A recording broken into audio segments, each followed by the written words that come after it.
Yesterday we talked about the first Rebbe of Chabad, the Alter Rebbe. He talked about altar. Altar means the old Rebbe. The first Rebbe of Chabad. He spoke about the three treasures, hidden treasures that Yosef left. Yosef gathered all the money in the world, and he made three hidden treasure houses. And it says that one of them was found by Korach, and one of them was found by Antoninus.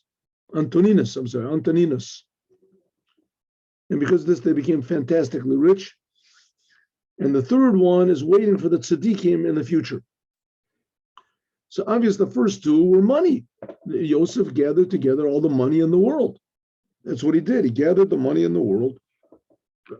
Everybody came and they bought food. The whole world was in famine. The only place where there was food was in Egypt. And it was all because of Yosef's amazing, uncanny, holy ability to interpret dreams properly. Because of this, he saved the whole entire world. He told Paro, your dream means you should save up all the grain for 7 years, which Paro would have never thought to do that on his own, to save up the grain. You eat the grain. You have your years of plenty, you enjoy it. And Paro, no, he saved them all up. Saved up all of the grains. And then people came and gave money for the grain.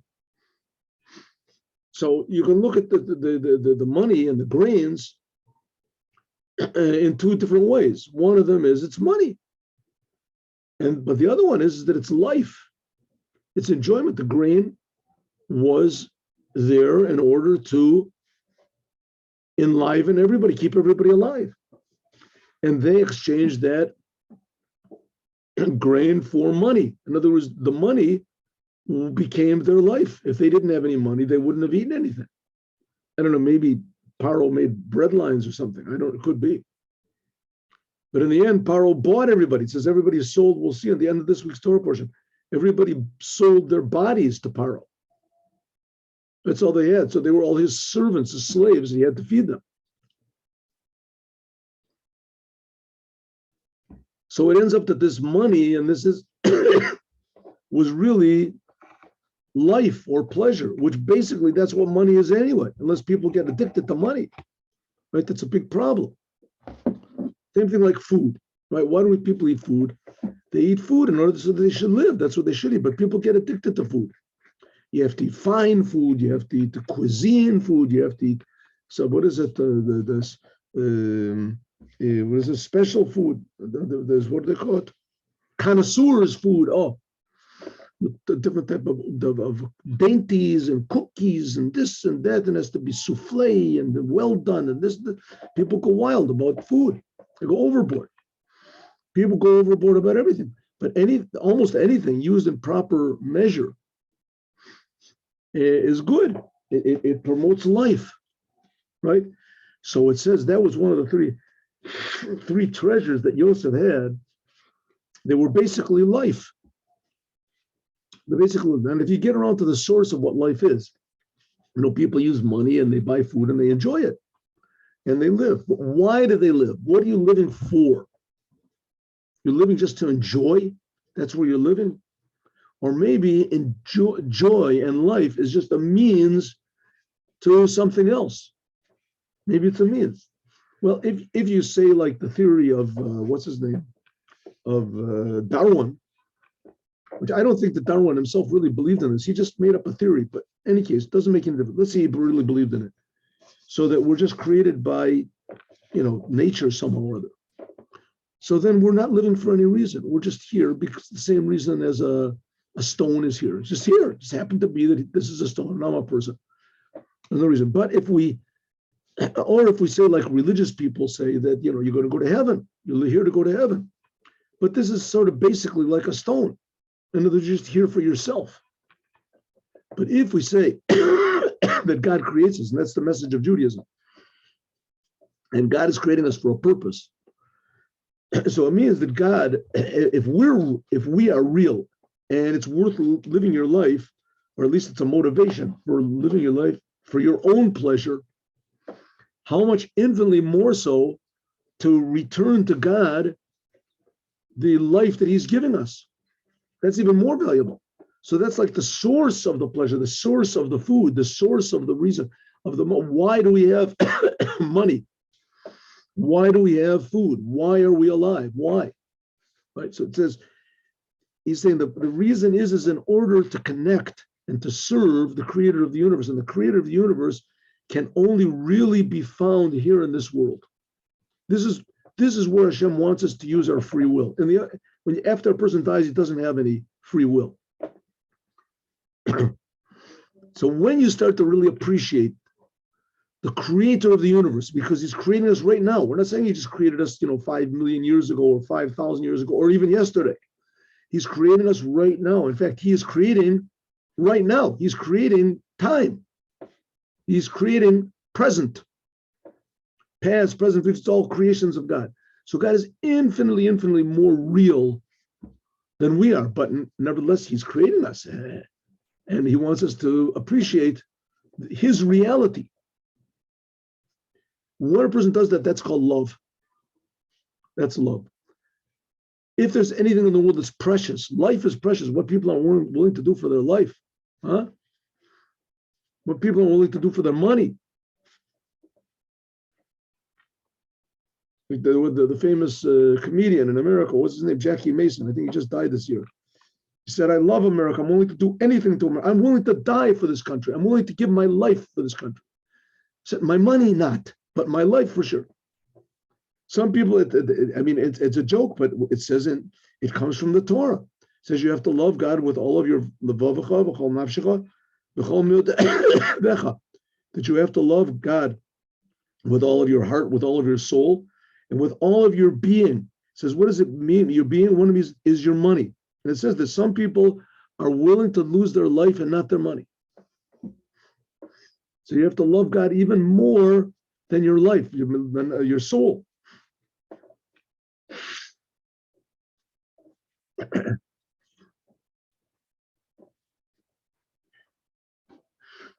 And not only Jewish people, you get they found these huge treasures and riches and things hidden in Germany, in what is it, in Switzerland. Then it ends up that the Nazis made the whole war just basically for money. They just wanted to rule over everything. They wanted to be like an evil Yosef. Yosef got all the money in the world. They wanted to get all the money in the world also. But Yosef got it by means of enlivening everybody. And they wanted to get it by killing everybody. But they're still the goal was the same goal. Okay. So now, says the Rebbe, a deep thing. Love, loving God, right? How many rock and roll songs and these poems and plays and operas are written about love, right? Love is a very, very deep, mysterious, interesting fact of the world. Says the Rebbe, it all comes from the love of God. These are all sort of like wispy examples of true love. True love is loving God, loving your creator, that he creates you. And not only creates you, he creates everything. So when you love God, you come to love all of God's creations as well. The whole world, you just want to improve the world. That's the idea of the Moshiach. To bring this love of the creator, which will enhance our love of the creation, the whole entire creation, everything. Of course, there are things that because we love God, as we avoid doing, right? Love the whole creation means that you also have to love, pork and all these things. But if you love pork, you don't eat it. You leave it alone, right? It's a creation of God. But the Torah tells us what to do with that creation. Don't eat it. Look, there's different types of love. The way you love your next door neighbor, the way you love your friend. Love is a deep appreciation. The love of your wife, the love of your children, right? A deep appreciation of something, seeing the good in something else. Okay, Says the Rebbe that let's get back to what we're the real topic we're talking over here. And that is loving God. Says the Rebbe, there's two different types of love of God. One type of love of God is one that you manufacture. You take all these ideas that you read in this book here that we're learning about, and you think about them.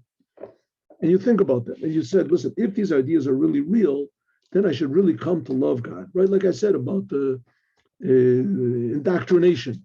What do they call it? In politics, they advertise, go around,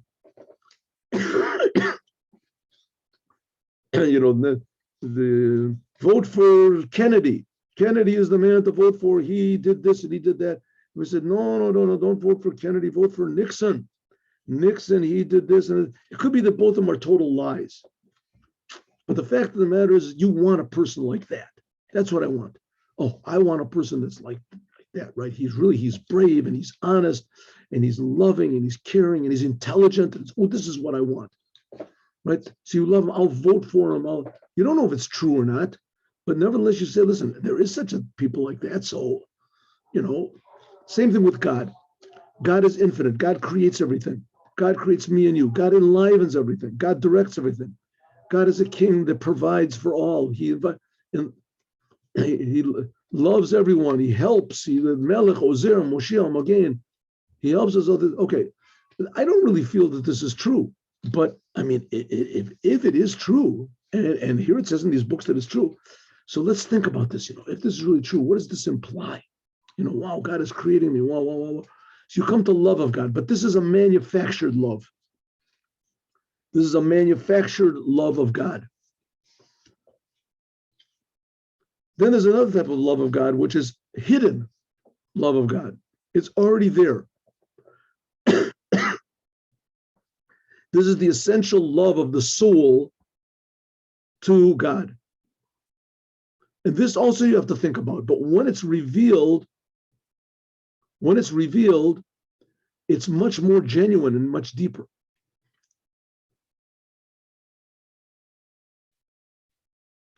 And this second type of love, this is what Yosef hid. This is the third treasure that Yosef hid. Okay, so I think we skipped this. Let's go over here.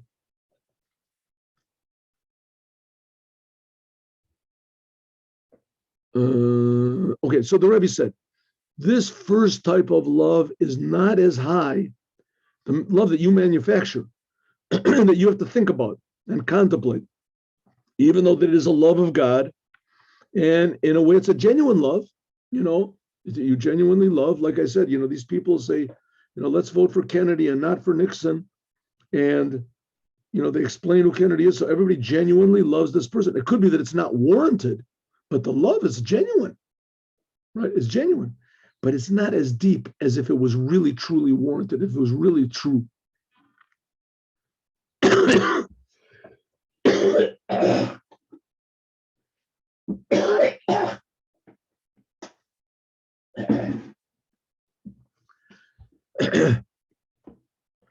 It says this manufactured love is not as high, even though it's a brand new love that you created.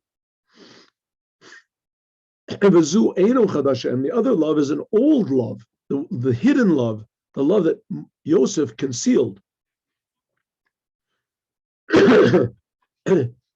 It's hidden there, so you might think it's old. It's not a new thing. Nevertheless, the source of this old love, excuse me, I'm sorry.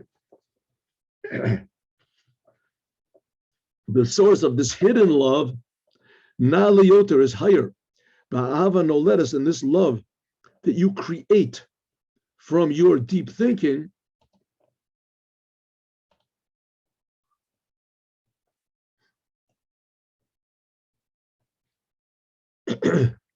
it's not as high. It's a little below this hidden love.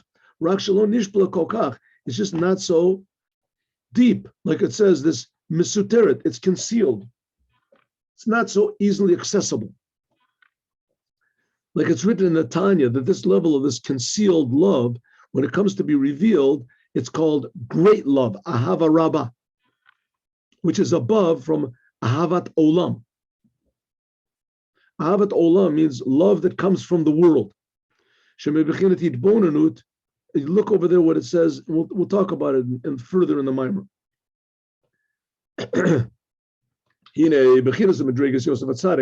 This level of Yosef, that Yosef is called Yosef Atzadik, this is this great love, Hamasuteris, which is concealed, Sheyesh B'kol Nefesh Yisrael, which is in every single Jewish soul.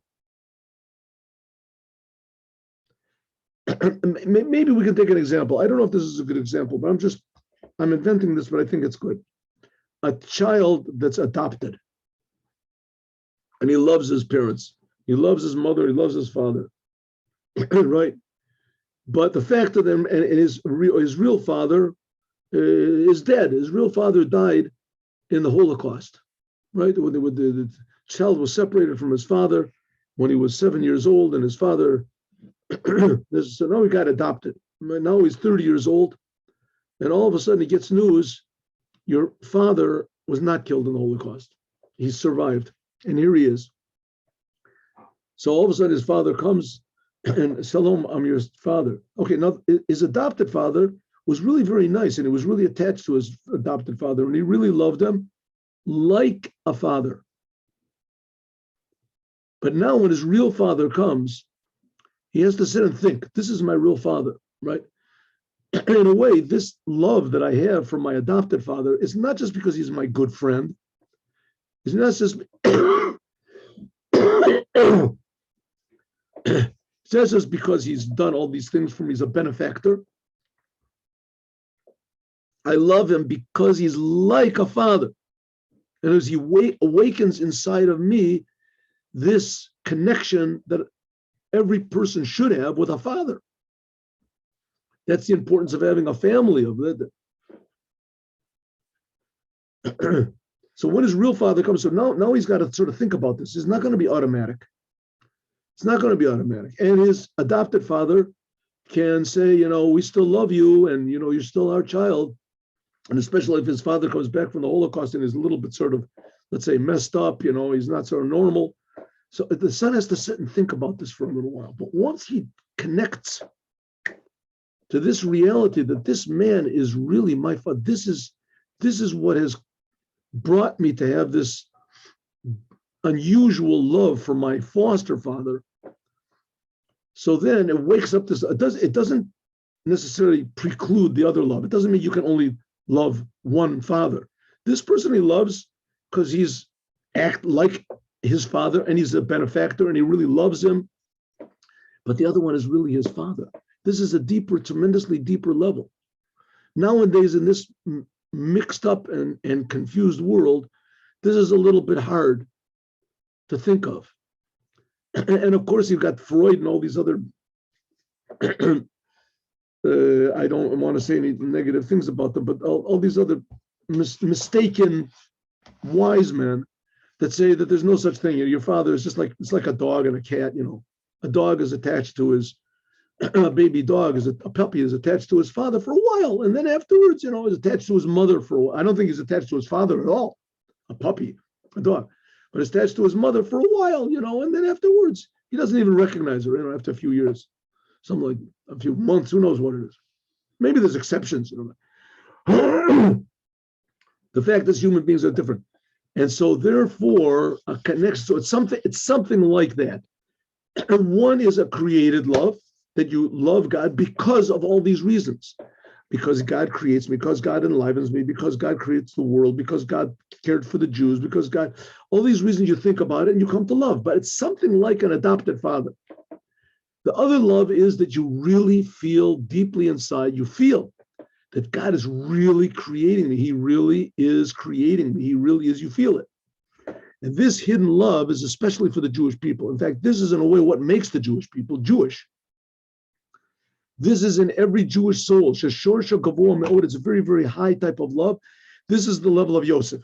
This is the level of Yosef, which Yosef corresponds in the sfirot, in the aspects of God, to the aspect of Yesod. That's the level of Yud, and then Sod, secret. Yud is the smallest letter. Let me just close the door.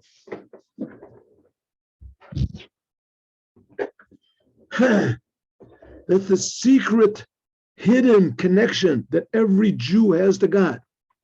V'zehu pirish or zerul atzadik. That's what it means. There is a light which is planted for the tzaddikim. She'u b'chinas or kadma. This is the first light. Sheganzul tzaddikim. Right? It says, if you look, open up the Bible. So it says over there that in the beginning God created the heavens and the earth, and then He said, "Let there be light." And He said, "This is the original light which was there before the world was created." It just rose up in God's mind, and God hid it, concealed it for the tzaddikim. What is this light?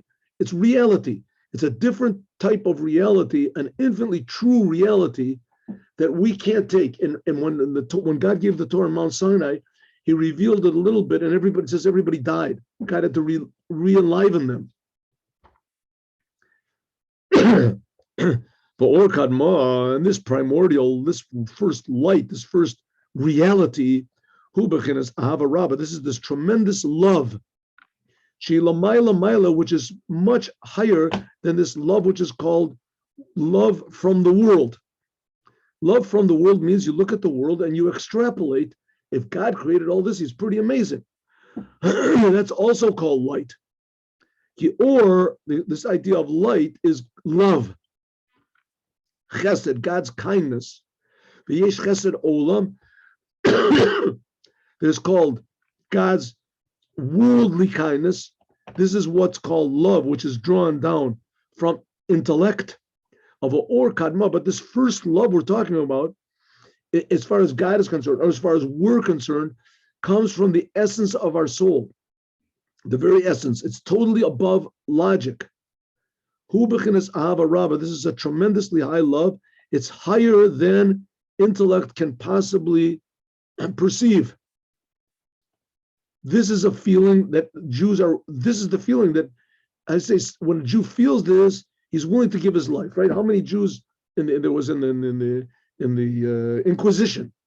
Right? Inquisition. As far as I understand, the main thing of the Inquisition was Jews that remained in Spain and claimed to change their religion. Jews that couldn't take the expulsion, they knew that they wouldn't survive it or whatever it was, so they stayed in Spain and they pretended to be non-Jews. They pretended to be non-Jews. And they would, when they found out that this person was secretly putting on tefillin or whatever, so they would put him on the stake and give him a choice. You know, if you want to, to tell you the truth, I heard so many different explanations of what was going on over there, but this is one that I heard. Burning people, for sure they did it, and for the sake of the church, that's also for sure. And all of a sudden they put a Jew on this, and these were Jews that changed their religion because they said that they changed their religion because they wanted to live. They put him up on the stake and they said, okay, you know, kiss the cross or whatever it is, and you'll live. And if not, then who isn't willing to kiss the cross? What's the big deal? You kiss a piece of metal. To live, my life is more precious than a piece of metal in the shape of an X. I'm going to do this. They would bring it to them, and the person would say, Shema Yisrael, I can't do it. Suddenly woke up inside of them this hidden love of God, that they realized they're just like the tip of this iceberg of God's love. And how can they deny it? How can they deny it? Their life and their being is just 1/1,000,000th of a percent of this love that God is giving, creating the world, creating the angels. God's essence is pure love. Suddenly they thought, how can I deny? How can I spit in God's face? I'm a little nothing. God has given me free will. I can say, yes, okay, of course, I'll kiss the cross. What's the big deal, right? But in that, I'm spitting in God's face. I can't do it. And there were hundreds, thousands, I don't know how many there were, but they were willing to throw their lives away. And through the course of as far as I understand, like I say, and I'm a weak historian, that Hitler was the only one that did not give the Jews a choice. When he found anybody that was like a little bit of he thought, according to his warped definition of what a Jew is, doesn't make any difference, had a little bit of Jewish blood in him. His great grandfather or something was Jewish. Yeah, there was a fourth level and a third level, anyway, that he would just kill him. That's it. You didn't care. You couldn't say, "Oh, I'm changing my religion. I'll be a Nazi, Heil Hitler." It wouldn't work out. As soon as he found out, but everybody else, all the other generations, the Jews that died, okay, they did it because they chose to die. They had a choice: either do what we say, bow down to the church or something, or die. And Jews are not stupid people. Of course, what's the big problem? Bow down. And suddenly they couldn't do it. That's this concealed love.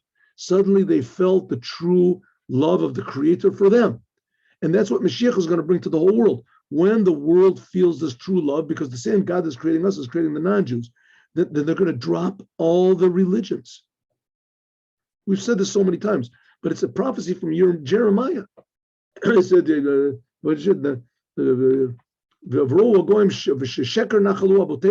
that all of a sudden they'll see that all the religions are lies, right? They're all lies. 2.5 billion Christians are suddenly realized that they've been fooled. They've been fooled. And all the Muslims, all the Buddhists, and all of this, they're just one. Right? Nothing against those religions. But they are lies. That's the fact. Ella, of course, those who oppress the Jews, they'll pay for it. Ella Shaganzul Tzadikim. This was this tremendous love, but it was hidden for the tzaddikim. That's the level of Yosef, Tzadik Elyon. And from it, Nizra B'Kol Echad B'Yisrael, and from this is planted, grows up from every one of the Jews, grows up this love. Ela She'ima Suteres, it's just concealed. Geniza, it is hidden. The Sodan, it's a secret, a mystery. The Helem, and it is what is covered, this love, deep natural love. We said the wine, in this case, he said, wine means deep thinking, deep thinking and joy, that you're sure that it does exist and you're looking for it. Right? Like the gold rush, everybody was running to, because they were sure there was gold there. He was sure that this love is here. According to this, and now we can understand what it says in the Zohar and Truma. Hi or Zora, this light, this first light that God created, this first true reality that God created before first thing of the world. Or Zara Le Kodesh Baruch Hu begins to the Eden. God concealed it, he planted it in Gan Eden. This is the Zohar. So Zohar is written in Aramaic.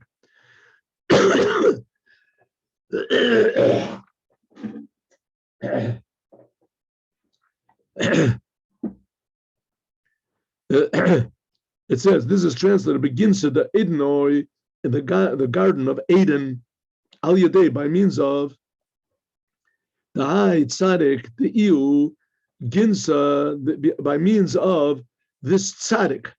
This is going to be Yosef, that he is the gardener, the Ginsa of the garden. V'natal Lahai Or, and he took this light, V'zorale, and he planted it, Zuria de Kashut, a seed of truth. Ubagaluta, and now we're in this gullus, this terrible exile. Ginsa lo a'abe ganana. When we're in the exile now, the gardener does not go into the garden. There's a lot of weeds. Garden of Eden. Now, if you remember Garden of Eden, that's the Garden of Eden. That's where Adam was the first man. So what's he? There's this light, this first light, and that God planted it in this garden, which comes from Eden, the Garden of Eden. And now we're in exile, so the gardener, which is God, doesn't go into the garden. Or, and this light, Di'u Zarua, which is planted Tadir all the time, Avid even, it makes fruits, meaning, and different types, whatever is vegetables. Umagarme Ezdra Kerakamisa, And it on its own makes plants like it was in the beginning, right? Like if you leave your ground fallow, like in the seventh year, so there's all these things that grow up called sfichim. Perish ginsa, this garden is the drawing down of what's called God's beam of light from Malchut of Ein Sof, Shehu, which is Reshit Akav, the beginning of God's the pillar of creation. And I'll explain this. Ad Siuma, which is the end, which is called Nikra Hakol. This is called the level of Hakol, everything. This is the garden. Shu Bechinat Malchut, which this is the level of Malchut, of God's kingship. This explains. Like the rabbis say, Mahagan, just like the garden. Tzorich Idur has to be worked on. Vi Lahashkos, you have to, like, what is it? Idur means like to take out the weeds, and you have to water it, irrigate it. Ulazamar, and you have to cut off maybe this one is Zamor, you have to cut off the bad pruning, huh? Shuhu bechinas avodas abirurim. This is the service of avoda, which is by means of Yosef Atzadik. Okay, what's going on over here? God creates the world, right? Creates the world. So between this physical world and God, there's all these spiritual worlds. That's what you learn about in Kabbalah. In Kabbalah, you learn about all these spiritual worlds, and they're explained to a certain degree in Chassidut. Why did God make all these spiritual worlds? Because that's what God wants. He makes the spiritual world. It's something like a human being, right? You meet a person, a human being, you're talking to him, right? See somebody sitting opposite you in the subway or something like that. You don't see this person's heart, his lungs, his whole nervous system, his digestive system. And deeper than that, you don't see his soul, what his loves, his fears, his thoughts, the workings of his psyche. You see a person. That's the person. That's what you see. But really, inside of this person is a tremendously complicated the physical, biological system and psychological system, and it's all amazing, right? It's incredible. And inside of this is a soul that keeps him alive. That's also pretty amazing. But all you see is the outside. The same thing with the world. Here we see the world. The world is like the skin. It's like the outside. But really, inside of it is really, there's a tremendous working. The scientists figured out there's all these atoms and quarks and energy and physics and things like that that are working around. And the astronomers, there's the biologists, and there's different types of life, and there's different types of life and different formulas and this. But then there's deeper things, right? You read, there's some of these books. You read the Egyptian Book of the Dead, the Tibetan Book of the Dead. There's all these and the spiritual levels that this. I remember I used to have some friends, not Jewish guys, and they used to have a bookstore that had one of them owned a bookstore. I lived in Ann Arbor. He had a bookstore for occult books. And I used to sit there and read these books. Every one was different than the other one. Every author knew exactly what he was talking about. He was 100% sure of what he was talking about. And all of them were messed up. Everyone said that all the others were wrong, pretty much. The fact of the matter is that there are all these worlds. And the only really accurate description of them is in the books of Kabbalah. And people also mess that up also. Right? On your own, you try to figure it out. You're bound to make some sort of a mistake. Unless you accept it, receive. That's why it's called Kabbalah. You have to receive from someone who really knew what he was talking about. That's the idea of Chassidut. The Rebbes really know, and they make it accessible to everybody. You can go back and check yourself out. Okay, here we go. So it says God creates the world. He creates what's called this first reality. And this first reality, he chains it, he articulates it, moves it down, conceals it, works with it until it becomes sort of, so to speak, less and less godly, less and less real. That is hinted at in the Bible when it says that God spoke. God said, let there be light. God said, let there be a firmament. God said, let there be. That's it. And this is explained. Every single word over here is explained in Kabbalah, but essentially what it means is that energy, I want to call it energy, creative force, came from a tremendously godly, pure godly level to lower and lower and lower and lower levels. And says that there is, when God created, that the God has also a personality, right? So it says God has a personality. It's something like, we're created in God's image. So the lowest aspect of this personality of God is what's called God's mouth, malchut. Malchut, that's like the ground. There's a lot of synonyms for it, hundreds of synonyms. There's a book called Torah Or. It's got all these synonyms for everything. That's what our prayers are. You look in the Jewish prayer book, every word is referring to a different aspect of God. Okay, that's going up from below to above. That's us appreciating. But now we're talking about from above to below. So suffice it to say that God creates the world with this called beam. Just like when we speak, there's wind that comes out, and it comes from our mouth, and it comes out, and then people understand it. So there's this beam, like the lowest level in the spiritual aspect, what do we call it? That's the garden. That's the garden. We're going to see that Eden is the Garden of Eden. Eden is like the highest level. And the garden that comes out of it, that's the lowest level. And in this garden is planted this light, this original light. Right? This, in other words, the spiritual worlds contain this light of God. That's why the angels are going berserk over there, burning up to God, because they feel godliness. They feel godliness. But this, it's not like what a Jew can feel. Jewish people are higher than the angels. We're called the sons of God. The angels are not called. In any case, usually in the time when the Jewish people are doing what they're supposed to be, and there is a holy temple, so it says God is the gardener, and he tends this garden, and there grows up from this light that he planted there grows up revelations to us. So it's easier to serve God. We have a feeling of this true reality. But when there's a time of exile, as the gardener does not go into the garden, and then the things grow up on their own. Okay, like the rabbis say, Ma'gan, just like the garden. Tzorech idur, we said that, has to be worked on. So also, this garden has to be worked on. Who works on it? The tzaddikim of this world. That's what Yosef planted there.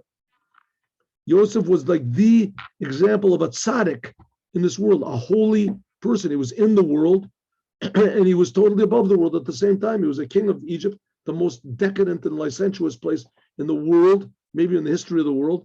And he brought godliness there. He made everybody circumcise themselves. He made everybody act properly. Come over, it's a gashmis, just like in the physical world. There are two types of growth. One of them is growth that is planted every year, and the other one is what's called svichim, things that grow automatically. That which grows on its own. Shalom nizrach shav. This wasn't planted now at all. Ela mina zuriya shenafal bo kavar, but from what already came from before. This is what's called, wild growth. The makaima aura, that the earth sprouts these things up on its own. Says the main, you go into jungles, for instance. A jungle is filled with amazing plant life, and it's thick with plants, right? And that's what holds the whole world together. You go into the desert where you can't plant anything, it's just sand, it's just dirt. And sometimes they make these, I think in Nevada they tried to do it, in Las Vegas, they tried to do it, make an artificial, as far as I know, it worked to a certain degree. It worked, I think it worked amazingly. But they tried to make from a desert, they brought water, they shipped water, and they tried to make an artificial environment. And it worked. It grew up things, and the plants held the ground together, and et cetera, et cetera. So it is up in the upper worlds. The Eretz Elyon, what's called the upper earth. That's called the garden. That's the garden which comes down from this level of Eden. There's two types of godliness, of spiritual growth. Namely, godliness which comes down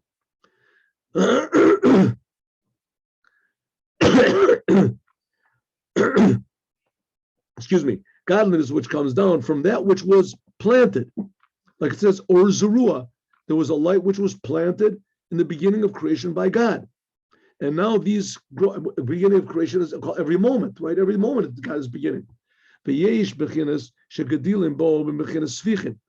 are sometimes things that grow up on their own. This is Mamashan Azra Kavar, namely from what already was. In other words, when the Jewish people are not working on the garden, so it grows up wild.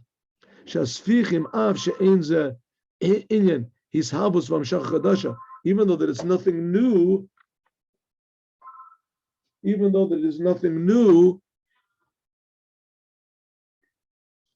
Mamish Rakshu Bechinas Gidol. Sorry, Mamish Rakshu Bechinas Gidol. It just grows up from what already was in the earth. Nevertheless, Yesh Bo Maili Yatera Sheshorsha Gavoa Bioter. It's very, very high. That the earth puts out things on its own. That it's somehow that's more amazing. Like I said, you go into the jungle where nobody worked on it, and things grow up on their own. As it shows the power of the earth to grow things up, right? You have amazingly high trees and bushes and weird plants and flowers. That's what it says. This is the concealed love. This is from the seeds that were planted there on their own, so to speak, from before. Even though it's nothing brand new, right? The farmer comes and he plants seeds there in the ground and they grow up, right? So new things grow up. That is a metaphor from this love that we can make from our thinking, right? Like we said, like the adopted son. But nevertheless, these sfichim, these things that grow up automatically on their own, they grow up wild. Shorsho, the source of these is really higher. This shows the true potential of the ground. And this level of concealed love, which that's the sefichim, that's like the wild growth from the ground. This comes out from the ground on its own. This is a type of love that when you touch it, when you get to it, if you can awaken it, then it grows, the love grows out on its own. On its own, it's planted. Namely, that love which was planted before Shema Soteret. So what are we saying? When God created the world right in the beginning, so he put love into part of the fabric of the world. And this love was supposed to be revealed by the tzaddikim. This is a very deep love that was there from the beginning of creation. And the tzaddikim are supposed to reveal this. When they do, it's a tremendous power. This is like the essential power of growth that's in the world or that's in the soul. That's this level of Or Zerua. This is what Yosef planted. The call of Zeriah, the Avodelo, and all of these different types of love, everything comes from Yosef HaTzadik. The Yosef HaTzadik, he's called the Ganan of Ginsa. He's called the gardener of the garden. Yosef HaTzadik, of course, is represented by all the tzaddikim that are now. A tzaddik is simply a person that his whole life is directed only by the love of God, the fear of God, and faith in God, especially faith. He throws himself totally on God, and he knows that God is good, and he knows that God is awesome and powerful. That's love and faith and love and fear. That's a tzaddikim. And they're the ones that they're the gardeners of this upper garden. They throw themselves on God, they throw themselves on the Creator, and they reveal all the potential that's hidden in the creation. That from that is this level of Malchut. Okay, now we're going to talk about how Yosef gathered all this money up. Exactly was a little deeper explanation. But essentially what we're saying is Yosef was one of the 12 tribes. And Yosef was able to take all of the money from everyone in the world and save the entire world. And this money meant absolutely nothing to him. The main thing of the money was the life that was in the money. And this will be used by the tzaddikim in the future. They'll reveal this true life force. This can also be misused. That's what Antoninus did and what Korach did. but it'll be revealed. And now that's what the Rebbe says. It's there. It's just waiting for us to reveal this tremendous love and positiveness and life, which is concealed in what's called the Gan Eden, the garden, the spiritual garden. God wants us to be revealed here, as we'll talk about more, God willing, tomorrow. Now let's learn Devar Malchut. If you remember, we had this question, how can good and evil exist simultaneously? We'll see.